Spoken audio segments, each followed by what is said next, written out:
Hello, मी दीपा. आज सकाळपासूनच मी अजयला म्हणत होते कुठेतरी बाहेर जाऊ, पण अजयला येता येता शेवटी 3:30 झाले. 3:30ला आम्ही घरातून निघालो. माहीत नव्हतं कुठे जाणार आहे, पण घरातून निघालो.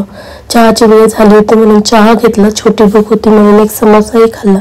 बाकीच्या बायकांप्रमाणे माझाही नवरा घराबाहेर गेल्यावर फक्त फोनवरच बिझी असतो. गोदावरी काठी गेलो, तिथे थोडा वेळ थांबलो. मग नंतर अजय बोलले की आता आपण देवगडच्या खूप जवळ आलो, जाऊन येऊ.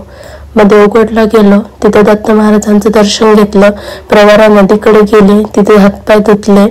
थोडा वेळ बसली. तिथलं वातावरण खूप प्रसन्न होतं. फोटो काढले आणि शांत नदीकडे बघत राहिले. मग त्यानंतर मी अजयला येताना म्हणले होते की मला कायगावचं रामेश्वर मंदिर बघायचं. खूप रिक्वेस्ट केली. माझ्याने मंदिरात नेलं.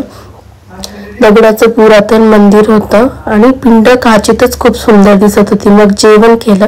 असा होता आजचा अनप्लॅन डे.